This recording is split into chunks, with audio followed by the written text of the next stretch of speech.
Good morning from California, and good afternoon to those of you on the East Coast.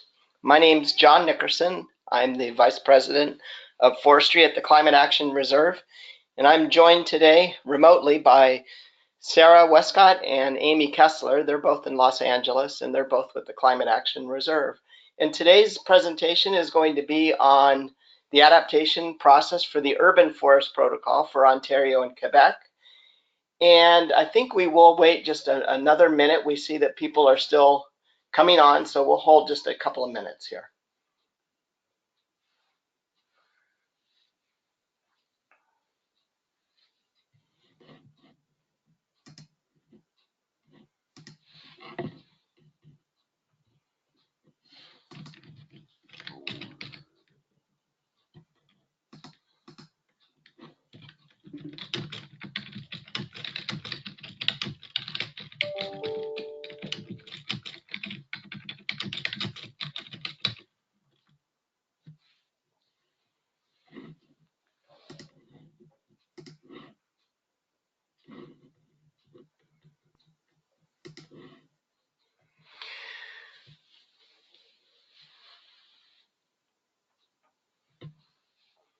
Okay, I think we'll go ahead and get started. Amy, I just want to confirm that you can hear me. Yes, we can hear you. Okay, good. Okay, well, thanks everybody for participating today. We are again the Climate Action Reserve, John Nickerson up in Northern California. Amy and Sarah are down in Los Angeles, and we are part of the forest team that will be working on drafting the Urban Forest Protocol that we'll be talking about today. The main news that we have to share is that we're very excited to start moving on this again and work toward completion of a draft protocol for the MOECC in Ontario. This presentation today is being recorded, and we will put it up on our website so that you can view it later. What else to say before we jump into the subject here? I think that's mainly it. So, I lost the slides, Amy.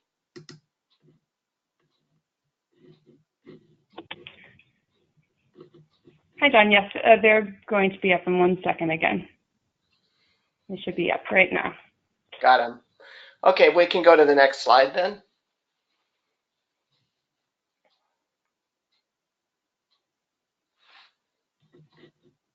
Great. So today we are going to introduce the people that are involved in the adaptation process. And we're going to talk about the process a little bit, and mainly the message that we want to communicate is the timeline associated with our adaptation process. And probably the thing that you'll mostly be interested in is when we'll have some drafts ready for review. We'll talk about the candidate protocols that we're using to help us through the adaptation process and next steps. And lastly, we'll provide a slide that will let you know how you can submit comments to us, should you have any. And during this particular presentation, if you have any questions regarding clarity about what we're presenting in this presentation today, please raise your hand and we'll do our best to answer those questions. But any comments that have regarding substance about the adaptation process, or pardon me, about the protocol itself, please submit those in writing, and we'll tell you how at the end. Okay. So we'll spend a little bit of time on this slide. Yesterday, we presented the same sort of thing for the forest adaptation process, which includes both the improved forest management methodology and the avoided conversion methodology. And we combine that with the a presentation on the reforestation and afforestation methodology. So we're sharing this today with a little bit more added information here. The reserve is involved in a number of different adaptation processes. You can see here, they're listed here: the landfill gas destruction, the ozone depleting substances destruction, the mine methane destruction, efficient refrigeration systems. Yesterday, as I mentioned, we talked about afforestation and reforestation, and we also talked about improved forest management and avoided conversion.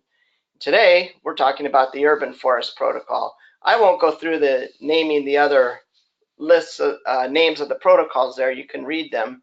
But I do want to point out that those that have a star next to them have gone through a public consultation phase. So we've completed our adaptation work. We've submitted them to Ontario. They've gone through a public consultation phase there. They've been adopted by Ontario, and they're incorporated by reference into the offset regulation. Quebec had these protocols already in force, and they will incorporate elements of the protocols that were developed through the adaptation process and through Ontario's public process in their regulatory protocols in a timeline that hasn't been determined yet, but will be defined in the future. And applications to register initiatives for these project types can be made now to Ontario and Quebec. But today we're talking about adapting the urban forest protocol, and we're going to share with you some thoughts on that, what the process looks like. So Amy, let's go to the next slide here. Thank you.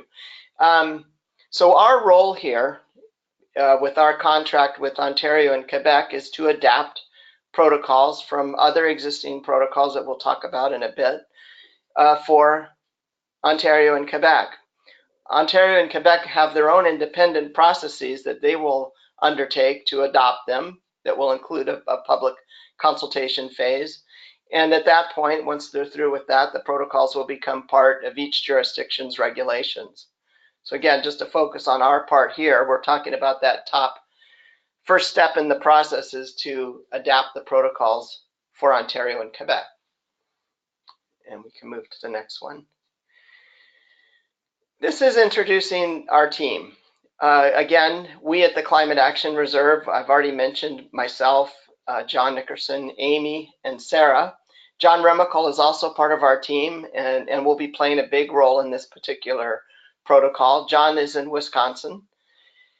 Green Analytics is a part of our adaptation team with Jeff Wilson and Mike Kennedy.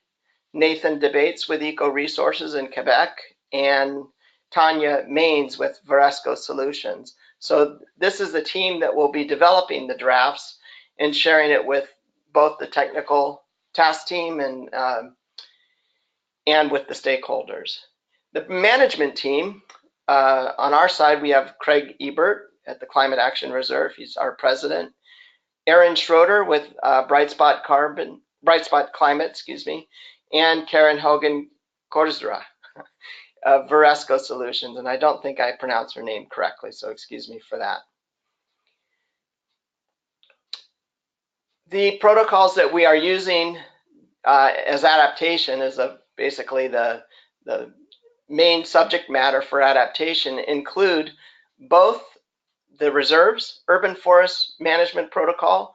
We've been working on some updates to that that we think make the protocol more efficient in terms of quantification. And we'll also be using the California Air Resources Board Urban Forest Projects Protocol, as it is a protocol that's been adopted by a state agency for compliance purposes. So both of those protocols will weigh heavily into our adaptation process. We will also be using other offset protocols, candidate protocols, that will influence our thinking and influence the drafting of our protocol. Mainly the Quebec protocol for afforestation and reforestation. We're looking at that to implement permanence, both with the ton-ton accounting and with the ton-year accounting that is part of the Quebec afforestation and reforestation protocol. We're also looking at the protocol that the reserve has in Mexico, where ton-year accounting is also included. So we're looking at including ton-year accounting in all of our forest protocols. Here's the timeline. We shared the timelines for the other protocols yesterday. Basically, this urban forest protocol is on the shortest timeline. We think it's going to be the least complicated to develop. And I think the main things to point out here are that where it's light green, those are, you could say that's water under the bridge. This is these are activities that have taken place back in 2017. we are now in May 2018, and this is what that first green box, the darker green box, is where we're at today.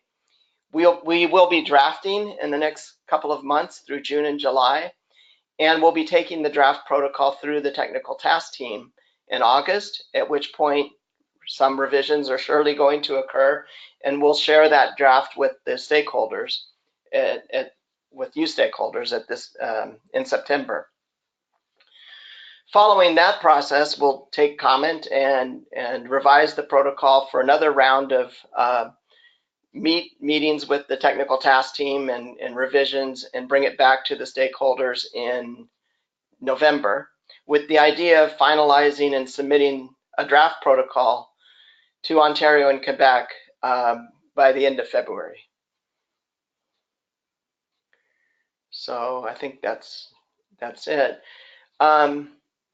Should you have any comments along the way, I'd like to have those comments be focused to Amy. Amy will collect the comments, but our other contacts, should you like to reach out to any of us, are shown here. And again, this presentation will be available on our website, so you can pull this up in the future. But yes, Amy will be the main collector of all comments and organize those comments. The next opportunity that we'll have for a stakeholder webinar, where we will be sharing our progress with the stakeholders, will be in September. Yeah, and then just wanted to reiterate that this presentation is being recorded, and this presentation will be posted at our website, and any future draft will be posted when we get to that point as well. Amy and Sarah, I don't know if you have other things to add to this conversation. No, there was one question that I think is a clarifying question, and I can just quickly respond to that. The question is just if both 10-ton and 10-year approaches are being considered for forestry, and that is correct. They both are being considered. And that's the only question we have in the chat box so far. So if anyone else has any other questions or comments, as John said, please feel free to email them. I think we can say quite clearly that the draft will include approaches for both ton and ton year.